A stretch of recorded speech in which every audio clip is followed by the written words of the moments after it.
લોકસભાની ચૂંટણી પછી ઉત્તર પ્રદેશમાં ભાજપમાં અંદરો અંદર વિખવાદ છે અને આવનારા સમયમાં મુખ્યમંત્રી જે યોગી આદિત્યનાથ છે તેમને હટાવી દેવામાં આવશે। આ ચર્ચાઓએ ખૂબ જોર પકડ્યું હતું અને તેના વચ્ચે કેન્દ્ર સરકાર એક અધિનિયમ બહાર પાડે છે જેમાં કહેવાય છે કે 58 વર્ષ પહેલા લાગેલો આ જે પ્રતિબંધ હતો મતલબ 30 નવેમ્બર 1966ના રોજ તે હટાવવામાં આવે છે અને હવે કોઈ પણ સરકારી અધિકારી રાષ્ટ્રીય સ્વયંસેવક સંઘ છે તેની શાખામાં ભાગ લઈ શકે છે।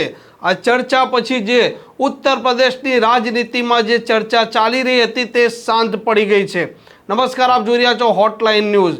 દેશમાં લોકસભાની ચૂંટણીનું પરિણામ આવી ચૂક્યું છે અને ભારતીય જનતા પાર્ટીને સ્પષ્ટ બહુમતી નથી મળી। ભારતીય જનતા પાર્ટીનો દાવો હતો કે 400માંથી 400 સીટો તે જીતવાની છે અને સ્પષ્ટ બહુમતી તે મેળવશે, પરંતુ આ કેન્દ્રમાં રહેલી ભારતીય જનતા પાર્ટીની હાલ જે સરકાર છે તે નીતિશ બાબુ અને ચંદ્રબાબુ નાયડુ તેમના સહયોગે ચાલી રહી છે તેવા વારંવાર વિરોધ પક્ષના નેતાઓ આરોપ લગાવી રહ્યા છે અને ભારતીય જનતા પાર્ટીની 240 સીટો છે।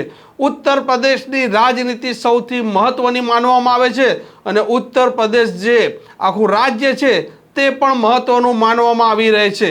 કહેવાય રહ્યું છે કે દિલ્હીની ગાદીનો રસ્તો ઉત્તર પ્રદેશથી નીકળતો હોય છે। વર્ષ 2019ની વાત કરીએ તો ઉત્તર પ્રદેશમાં લોકસભાની 64 બેઠકો ભારતીય જનતા પાર્ટીએ કબજે કરી હતી, પરંતુ આ લોકસભા જે 2024માં ચૂંટણી થઈ તેમાં ભારતીય જનતા પાર્ટીને ફક્ત 36 બેઠકો મળી, મતલબ 29 બેઠકો તેમને ઓછી પડી।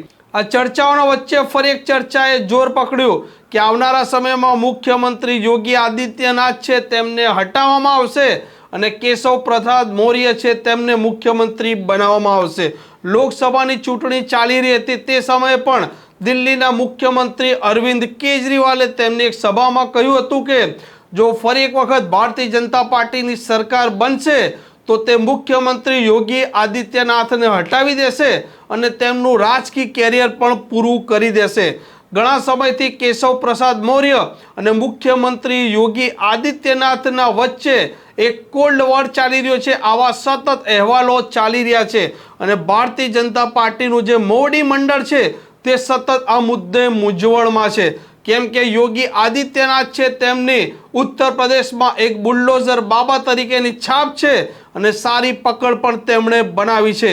યોગી આદિત્યનાથ 2017માં ઉત્તર પ્રદેશના પહેલીવાર મુખ્યમંત્રી બન્યા અને ત્યારબાદ ફરી વખત ચૂંટણી થઈને તે ફરી વખત મુખ્યમંત્રી બન્યા। આ દરમિયાન યોગી આદિત્યનાથ છે તેમની ઇમેજ ખૂબ મજબૂત થઈ છે।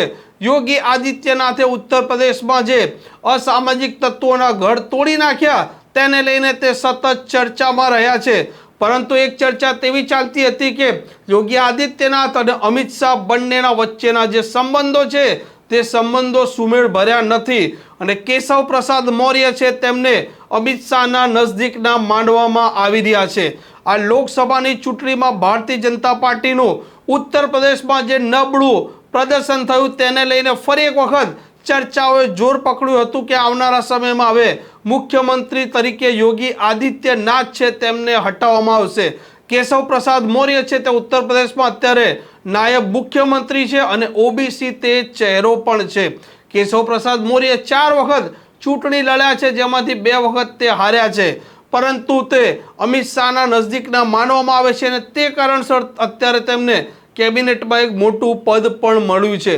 આજે ઉત્તર પ્રદેશમાં ભારતીય જનતા પાર્ટી જે અંદર વિખવાદને લઈને સતત ચર્ચામાં રહેતી હતી, મૂંઝવણમાં રહેતી હતી, તેમાં થોડાક સમય પહેલા જ કેન્દ્ર સરકારે 30 નવેમ્બર 1966ના રોજ ગાંધીજીની હત્યા પછી રાષ્ટ્રીય સ્વયંસેવક સંઘ પર જે પ્રતિબંધ લગાવવામાં આવ્યો હતો, આ પ્રતિબંધ 58 વર્ષ બાદ કેન્દ્ર સરકારે એક જાહેરાત કરી હટાવી દીધો છે, જેમાં લખ્યું છે કે કોઈ પણ સરકારી અધિકારી હવે રાષ્ટ્રીય સ્વયંસેવક સંઘની જે શાખા છે તેમાં ભાગ લઈ શકશે।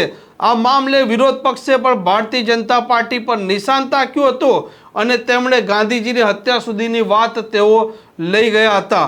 કેન્દ્ર સરકારની આ જાહેરાત પછી હાલ તો એવું લાગી રહ્યું છે કે ઉત્તર પ્રદેશમાં કેશવ પ્રસાદ મૌર્ય અને યોગી આદિત્યનાથ વચ્ચે જે અંદરો અંદર વિખવાદની હેડલાઇન બનતી હતી તે હેડલાઇન હાલ શાંત પડતી દેખાઈ રહી છે, કેમ કે આ નિર્ણયથી ઉત્તર પ્રદેશના જે રાજકારણની ચર્ચા હતી તે હાલ ઠંડી પડી ગઈ છે અને કેન્દ્ર સરકારે આ ચર્ચાને આ આરએસએસમાં જે સરકારી અધિકારીઓ હવે ભાગ લઈ શકશે તે તરફ તો વાળી નથી દીધી તેવું રાજકીય વિશ્લેષકોનું માનવું છે.